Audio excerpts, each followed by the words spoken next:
Stove Football Show. We got coaches getting fired left and right, so it seems college football, coaches being extended, and the NFL. My goodness, we got stuff to talk about. Trade talk, games for this week, and all kinds of fun. That's what's cooking on today's Sports Stove Football Show.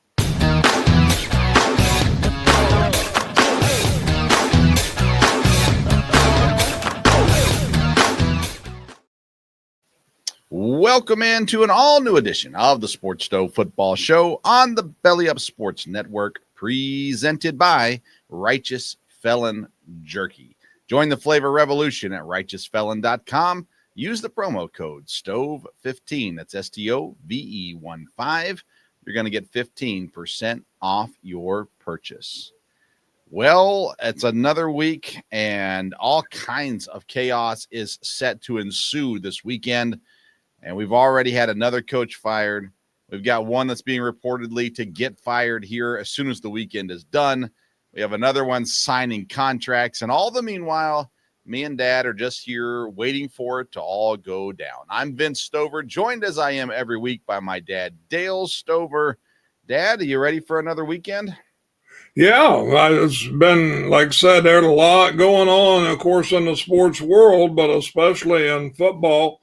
And we're getting to the spot here and now, a few weeks from, of course, midseason in NFL. College is starting to, really going to take shape here in another 2 weeks. And all the talk will come about playoffs and then who's going to be in the conference championships. But it's been a fun year because, again, it's, there hasn't been too many dominant teams, and there's a lot of teams left still in the hunt. In the NFL, it's kind of like it has been the last few years. You don't know yet where things are going to break out. So, yeah, and James Franklin gets fired this past weekend. I mean, there was a lot of talk about this. 3 straight losses, 2 really bad losses, and but they had a big buyout, and he's been there for so long, and all these other things happen. But at the end of the day, they send them packing. What were your thoughts on the James Franklin firing? Well, I wasn't surprised. Again, I wasn't sure it would happen during the year, but I mean, I think the whole thing there, I won't say people were giving up, but they had such high expectations. And then all of a sudden now with the last 2 losses, there's no expectations at all.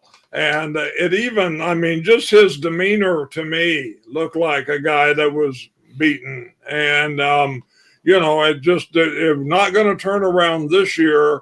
And he hasn't, he has not been able to get the players he needed, or he hasn't coached them well enough, one or the other at Penn State.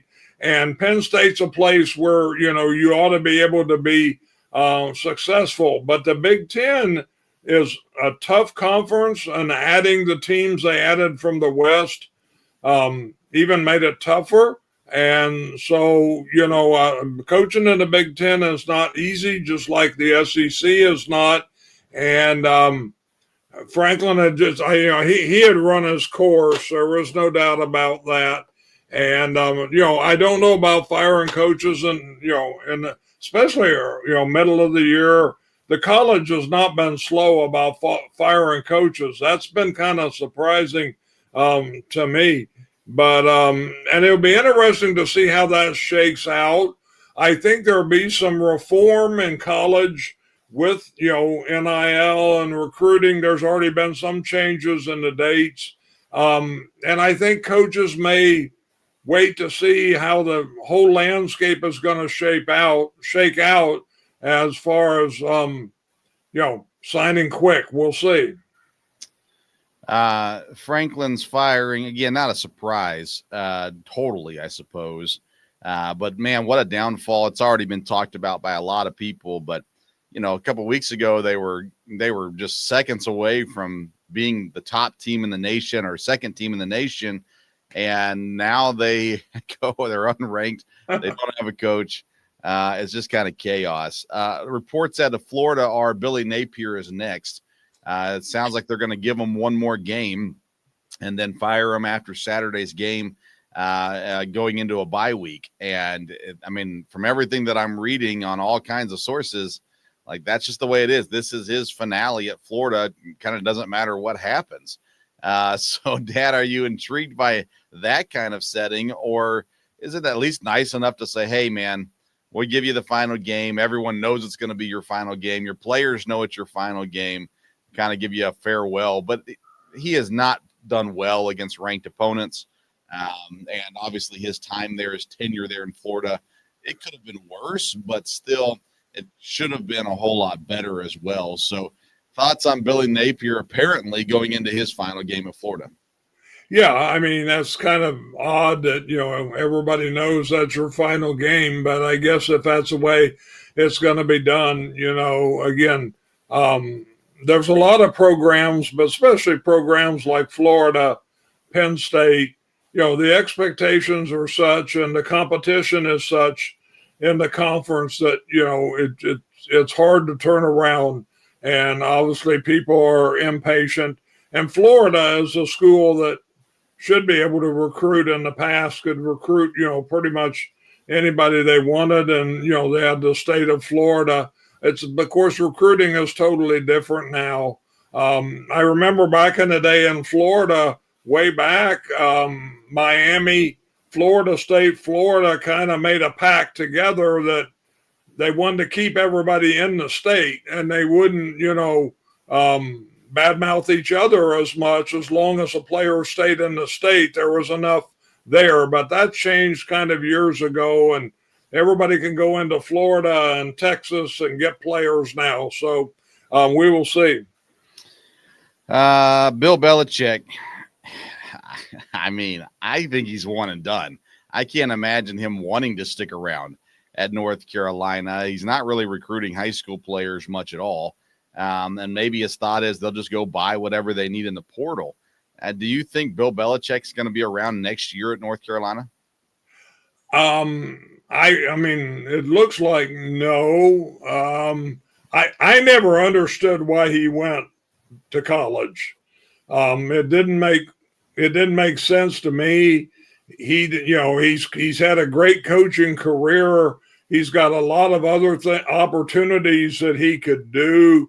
And, the college landscape now, just him fitting into the college, it never made sense to me.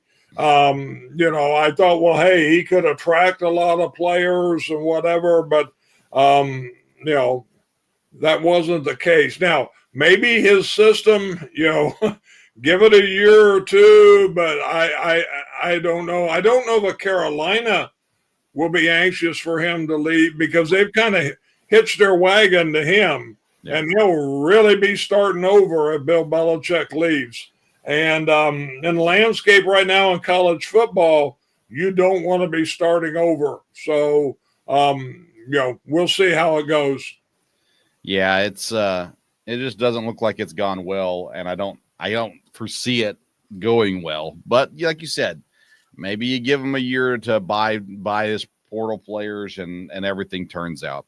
Not everyone's on the edge of being fired, though. Kirk Ferentz signs an 8-year extension at Indiana today, average of almost $12 million a year. Obviously, there's a lot of talk about him going to Penn State, at least Penn State wanting him. And you had to imagine any big-name school trying to take a swing at him after the year was done. Indiana locks him down. He seems to have found a home there. It's a great situation for him. He's winning football games as he has done everywhere he's been. But he's locked down in Indiana. And Dad, I like that idea. I like the idea of him sticking around and kind of building his legacy there. But I don't know. What do you think about Kirk Ferentz sticking around at Indiana? Yeah, I think that's good.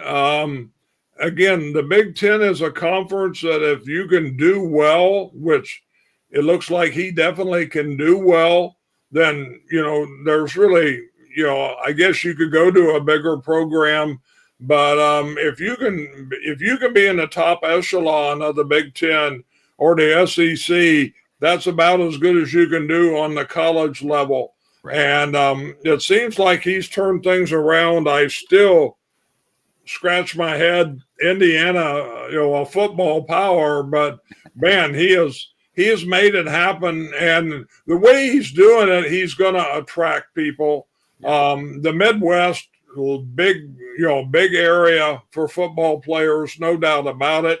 And if he gets to where he can go into every state, get one or two good guys, out of Ohio, out of Michigan, Chicago, everywhere there, he's in great shape and looks like he's able to do that. So, yeah, and I mean, the expectation at Indiana will always be lower than if you go to a place like Penn State.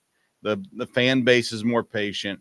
You win there. You go to the playoffs at Indiana, even if you don't win the championship. You go to the playoffs at Indiana, they're happy. Yeah, but at some of these schools, it's championship or bust, or it's, you got to be so close every single year. And he gets a little, college football head coach is a hard job, but Indiana, I think, makes it easier for him. And I'm excited for that whole situation. All right, let's get into our college football picks this week. There's a ton of good matchups this week. And so we've picked 5 games this week to choose from. Let's start off with an SEC battle and a top 10 battle.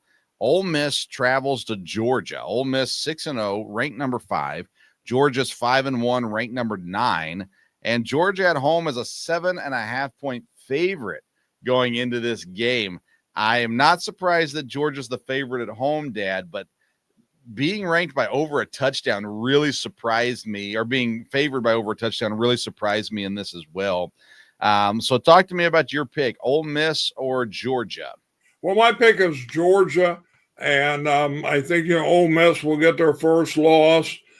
Georgia's going to have to play well. I agree with, 7.5. That's pretty steep. But again, Georgia's at home. Georgia is good, and this will propel Georgia back up in the standings here, a win here. Ole Miss, though, is undefeated up until now, so we'll see where it goes. We'll talk about some other things here probably in a minute, but the SEC in the next 3 weeks really going to shake up because you got everybody playing everybody. Yeah. I've been kind of against Ole Miss. I've not really been able to buy into them up to this point. I just still really don't think Georgia is as good as they've been. And I like that maybe there's some extra motivation then with this line coming out and everything like that. I'm going to go with Ole Miss in this game. I should probably stick with you. Your picks, especially in the college picks, have been better than mine. But I'm going to go Ole Miss in this game, even though they're on the road.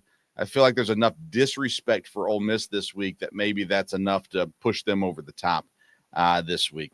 All right, let's stick in the state of Georgia. Well, not really in the state of Georgia, I suppose, but Georgia Tech at Duke this week. Georgia Tech, number 12, 6-0. Duke, 4-2. They're at home, and Duke is the favorite, 1.5-point favorite at home against Georgia Tech this week.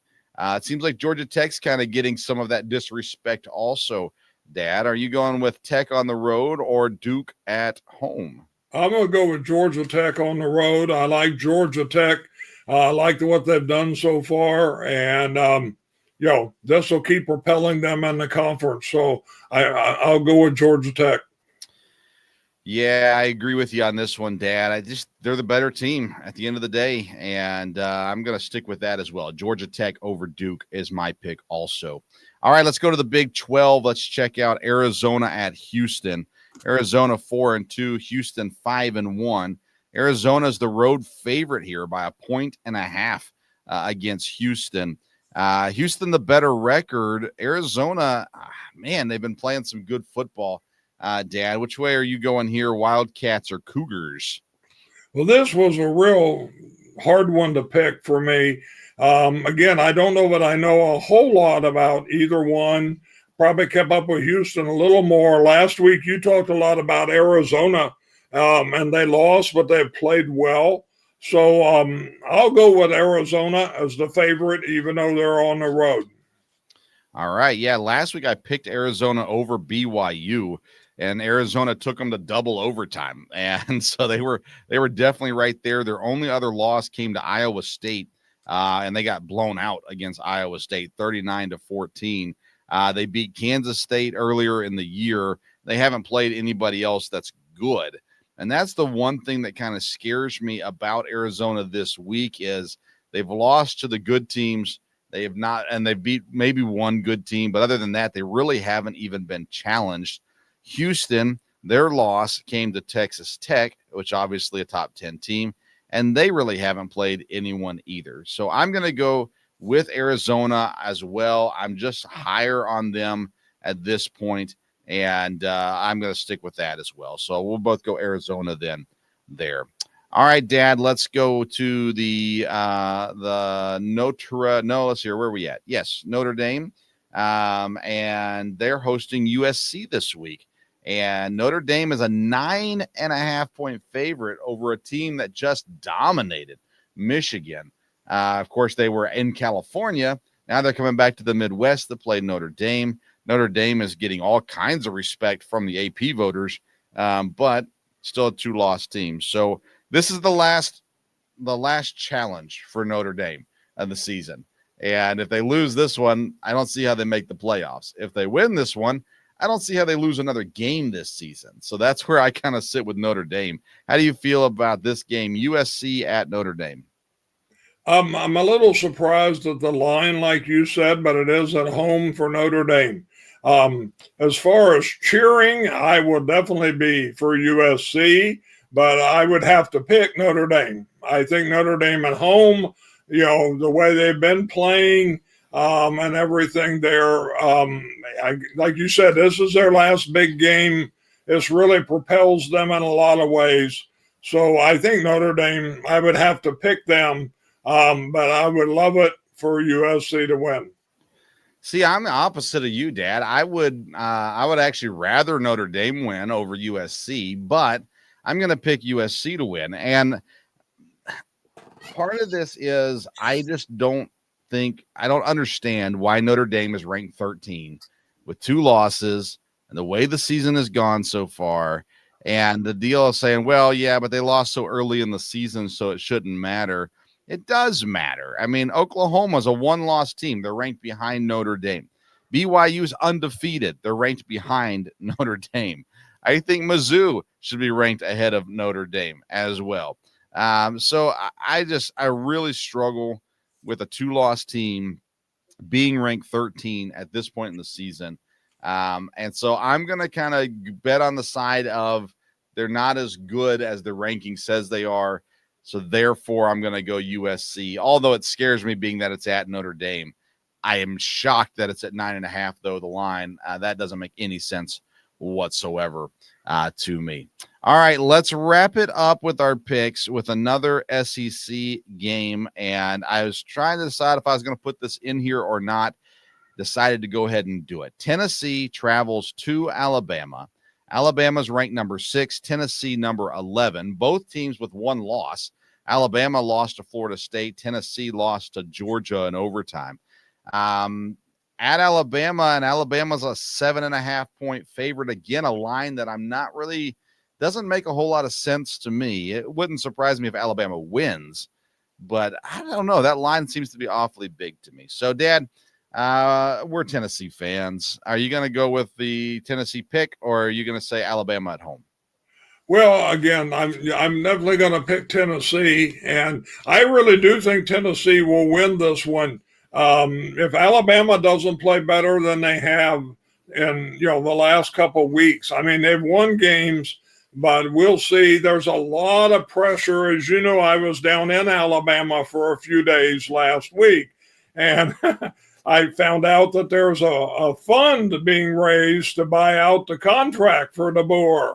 So there's a lot of pressure going on down there, and a big game for both of them.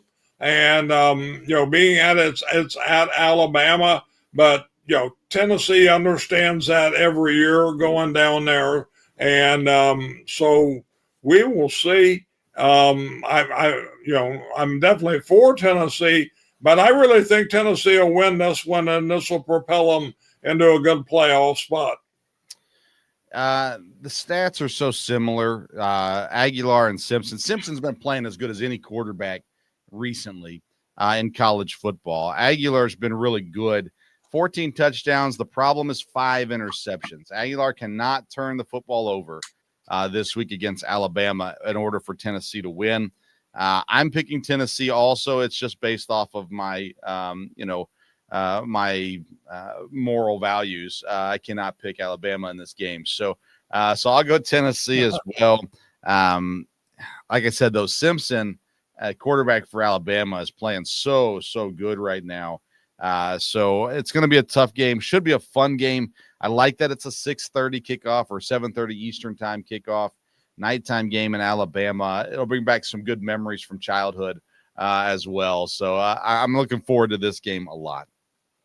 All right, Dad, anything else college football related before we transition to the NFL? Well, we won't take too much time, but like I said, in the next few weeks, as I looked at everybody's schedules, I think the team that's going to really either raise their self a lot or shake things up in the SEC is LSU.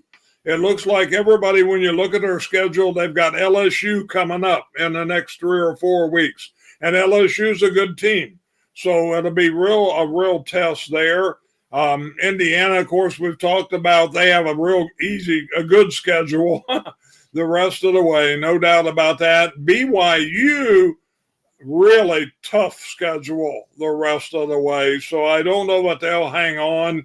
And next week, an interesting game to talk about with 2 teams that are in the top 25 will be South Florida and Memphis. Memphis undefeated, South Florida won. If they both win this week, that'll be an interesting game. And that could move somebody in an interesting spot in the playoffs. Very good. All right, let's transition over to the NFL now. We'll start off with our picks. We pick 6 games every single week, and we do our primetime games, our overseas games, and we'll fill it out with some random games as well. So we'll start with the Thursday night kickoff, which is kicking off here in just a couple hours. The Steelers at the Bengals.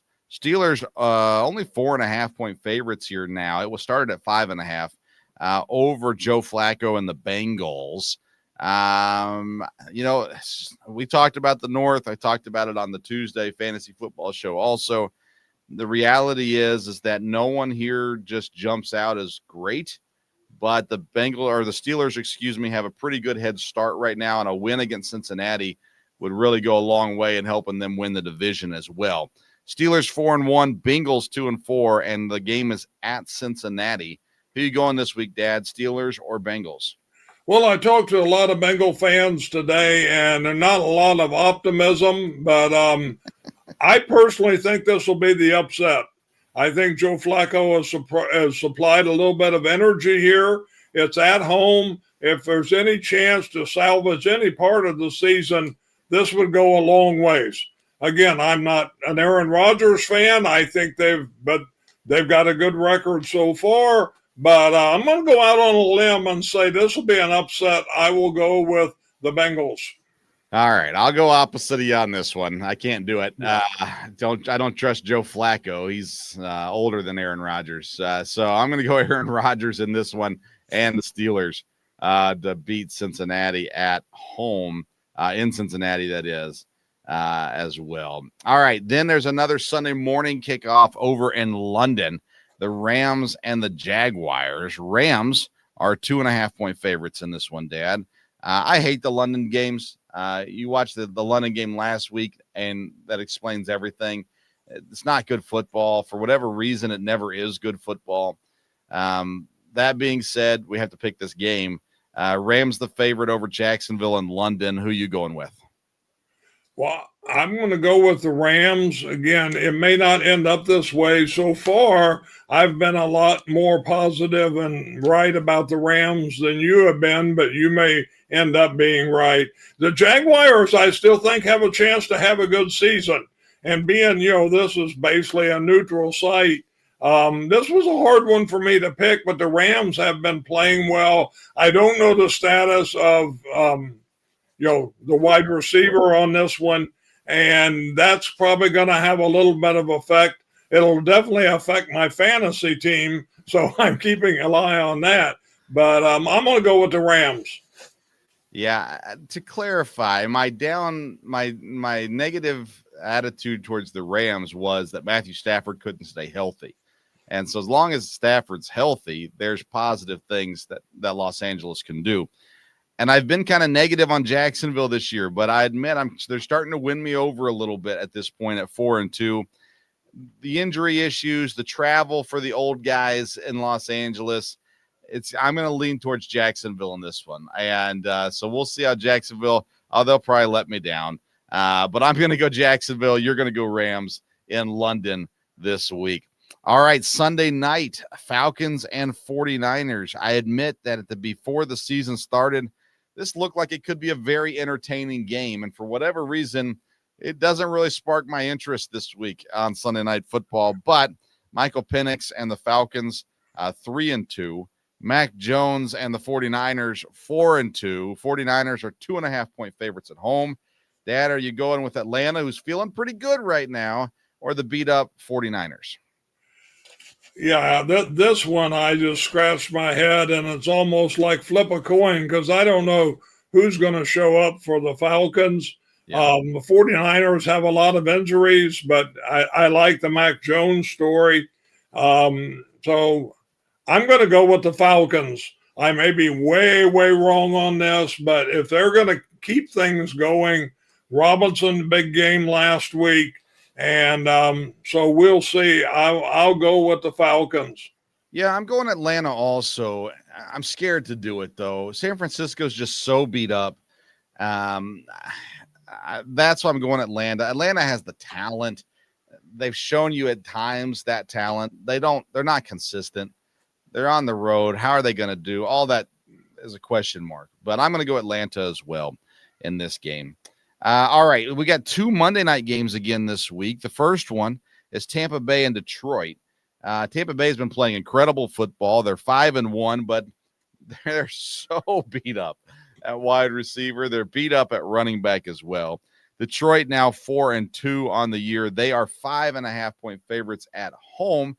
I'm going with Detroit at home. If Tampa was healthy, I might consider it the other way around, but Tampa's down their top 4 wide receivers. So give me Detroit in this game. How about you?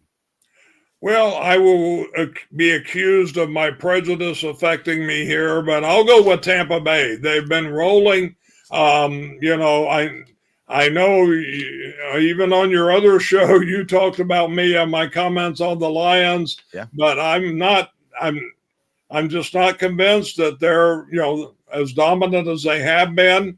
And, you love Baker Mayfield. So, hey, let's have a big game here and go into the Motor City and shock them. So we'll go with Tampa Bay.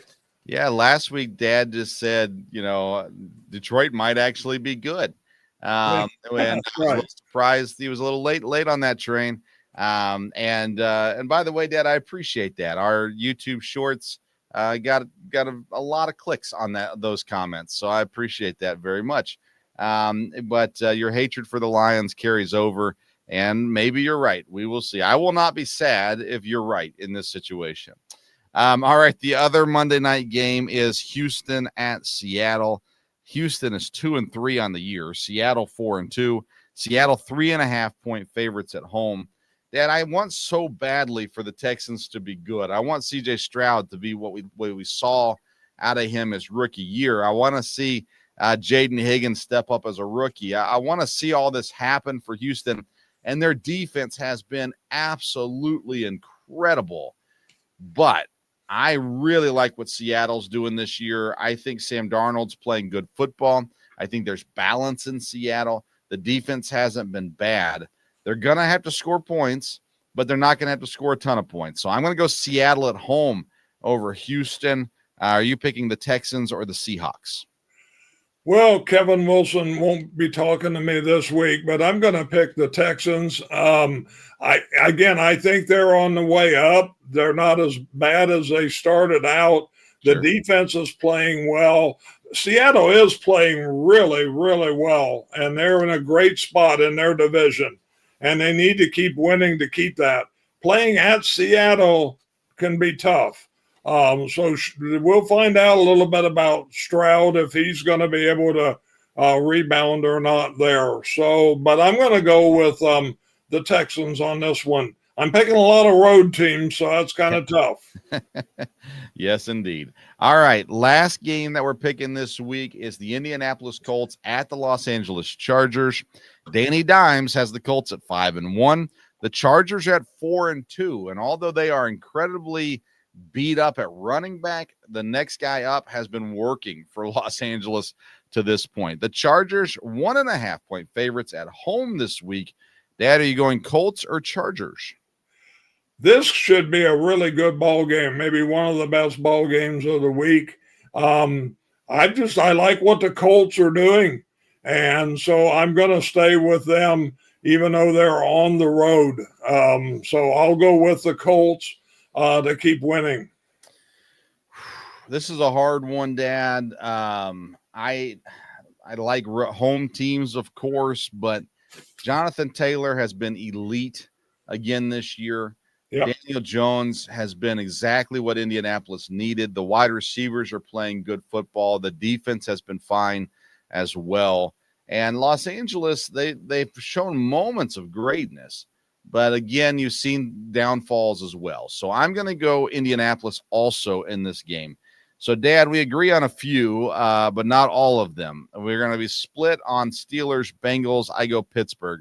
You go Cincy. We are split on Rams and Jaguars in London. I'll go Jacksonville. You go Rams. We agree that Atlanta will beat San Francisco. But then we differ on Detroit and Tampa. I'll go home Detroit. You go Tampa. And Seattle and Houston. I'll take the home Seattle. You go Houston. And then we both agree on Indianapolis over Los Angeles. All right, now it's time for our Righteous Felon Soul Survivor pick. Each week, we have been giving advice for your survivor pool and helping you pick a team each week that you can win your survivor pool with. This is presented by Righteous Felon Jerky and specifically by the flavor Soul Survivor, which is a Korean barbecue flavor from Righteous Felon that you can find on righteousfelon.com. It's my top 3 flavor, and it's actually my second favorite flavor right now from Righteous Felon as well. Check it out at righteousfelon.com. Use the promo code STOVE15, STOVE15. You're going to get 15% off your purchase. Another listener of the Sports Stove Football Show ordered just this week, and I'm sure they'll be excited about that when their shipment comes. Make sure you order your new favorite flavor at righteousfelon.com. All right, Dad, we've been rolling right along in our survivor picks so far. I have picked correctly all 6 weeks. You have picked correctly 5 of the 6 weeks. So we've been giving out pretty good advice in this situation. Dad, who is your survivor pick this week? Your sole survivor pick this week for the NFL? Well, this one will be the Kansas City Chiefs. I looked at things there, and again, there was a couple ways I could go. To me, there wasn't as many safe ones as I liked. And again, the Raiders have done some good things, but I don't think the Chiefs are going away. And being this is at home, I mean, it's a division game, but at Kansas City, I would feel pretty safe at finding a nice shade tree, getting my bag of jerky, and being able to survive. There you go. All right. I like it. I agree with you. There's a lot of interesting ones. Chiefs, I think, is probably fairly safe. And had I not already picked the Patriots, that would be a safe pick against the Titans as well. But I've already picked them. So I'm going to go with the Packers this week. Have not used them yet. They got Arizona. There's just so many negative things going on in Arizona right now that I don't see any reason why the Packers should not win this week in Phoenix. So I will go with the Packers, this week. So I've used the Cardinals, Bengals, Seahawks, Bills, Lions, Patriots. I'll use the Packers this week. You've used the Bucks, Rams, Seahawks, Chargers, Lions, Colts, and now this week the Chiefs as well for our survivor pick this week. Dad, I want to end the episode talking about the trade deadline coming up, and there's potential for some pretty big moves here. I've got a few names written down that have been talked about already. Trey Hendrickson in Cincinnati is one to keep an eye on. He is banged up. He's got the hip injury, only played a half last week. He's not going to play this week. But the Bengals have no reason to hang on to him. They signed him to a 1-year thing. It was a rough offseason anyhow. I can't imagine that he would re-sign with them, in the offseason. So it makes sense for Cincinnati to get whatever they can out of Trey Hendrickson. I've heard San Francisco mentioned a lot with that name. And I'm sure there are others who would be intrigued to add him. Other guys on the defensive side of the ball, Jermaine Johnson in New York, Nakobe Dean in Philadelphia, Bradley Chubb in Miami, Trevon Diggs in Dallas, and Tony Adams in New York as well. All defensive names that I've heard come up recently. And like I said, you look at Bradley Chubb, he's a little not old, but older, and Miami stinks. And so it makes sense for them to try to get something out of him as they have other younger edge rushers. And if the Bengals don't trade Trey Hendrickson, I think they're crazy. I don't know. Any thoughts on that? No, I think you're right. It looks like defensive players is who they're looking for. Hendricks makes a lot of sense. Like you said, if they could get something decent for him, which they probably can, then I think it's good. I kind of hope he goes to the 49ers. Like you said, I've heard him mentioned to the Lions. I wouldn't be as excited about that, but we will see. So, I would think he'll be traded, and it'll just depend, some of these trades, getting draft picks, things like that. You've done a lot already with the draft for next year. A team can really help themselves with that.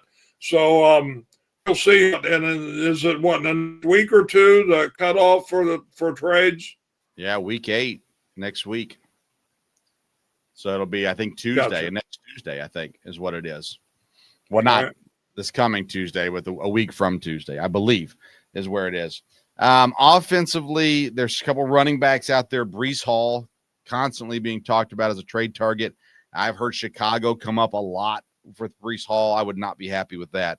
Alvin Kamara is another name that has come up often, but he's come out and said he doesn't want to leave New Orleans.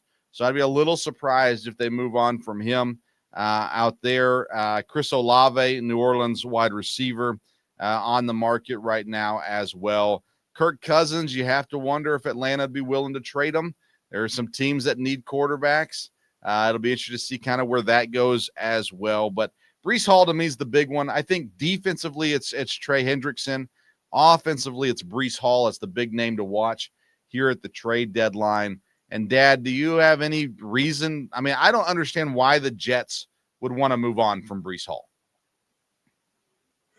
No, I mean, I don't know, I don't know where the whole thing is with the Jets. With the new coach, I wouldn't think they would want to unload a whole lot. But, we'll see. Things have started out rough there. Again, running back is one of those positions that everybody feels like you can get something in a draft. You can pick up, and there's been rookie running backs that are doing fairly well or have potential to do well this year, like every year. So, running back is a place where if you could get something valuable, you can probably replace that. All righty. Any other NFL things you want to discuss?